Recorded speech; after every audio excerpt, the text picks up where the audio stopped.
अध्याय 1। शिवपुर का दैवीय गांव।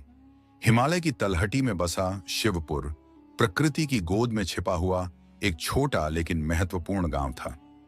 यह गांव न केवल अपने प्राकृतिक सौंदर्य के लिए बल्कि धार्मिक महत्व के लिए भी प्रसिद्ध था। इस गांव का मुख्य आकर्षण यहां स्थित प्राचीन शिव मंदिर था।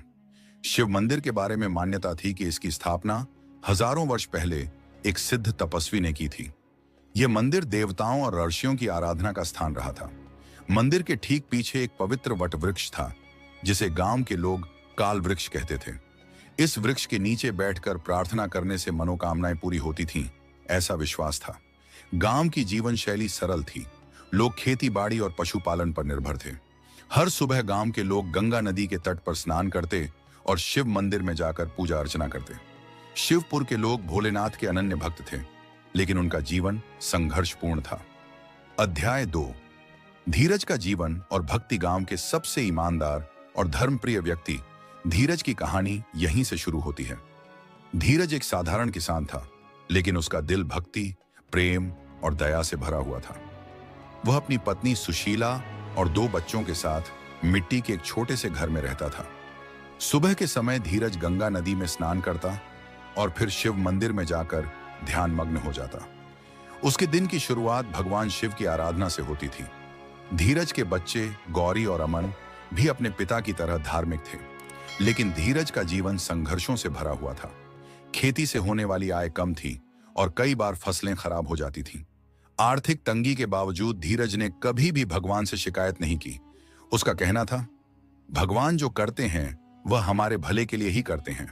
सुशीला कभी कभी परेशान होकर कहती, इतनी भक्ति करते हो फिर भी हमारे हालात क्यों नहीं सुधरते? क्या भगवान हमें देखते नहीं हैं? धीरज मुस्कुराते हुए जवाब देता, भगवान हमारी परीक्षा ले रहे हैं, हमें उनके ऊपर भरोसा रखना चाहिए। अध्याय 3। बाढ़ का संकट और भगवान का संदेश। एक दिन गांव में अचानक भारी बारिश शुरू हो गई। यह बारिश कई दिनों तक रुकी नहीं।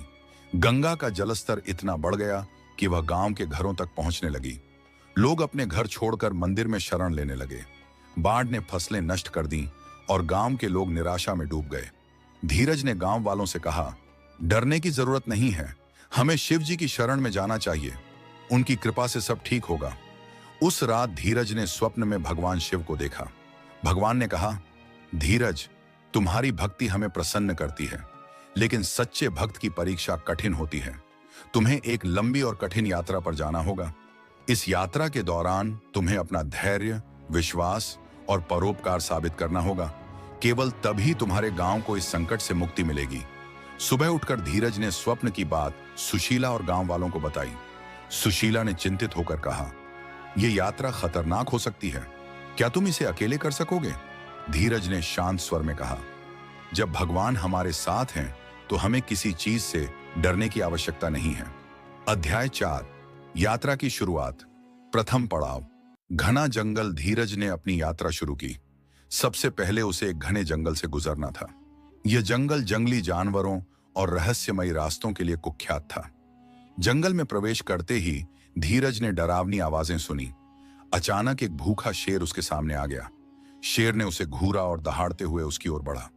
धीरज ने अपनी माला पकड़ी और भगवान शिव का ध्यान करते हुए कहा, हे भोलेनाथ, मैं आपकी शरण में हूं, मेरी रक्षा कीजिए।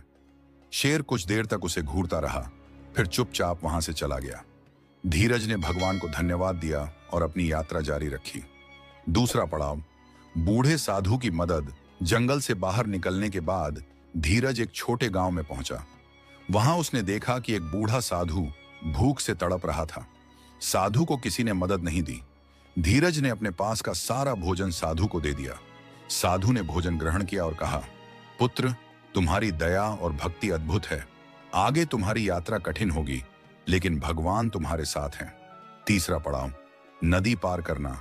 धीरज की यात्रा का अगला चरण एक विशाल और उफनती हुई नदी को पार करना था। नदी का प्रवाह इतना तेज था कि उसे देखकर किसी का भी दिल दहल जाए। धीरज ने भगवान विष्णु का स्मरण करते हुए प्रार्थना की।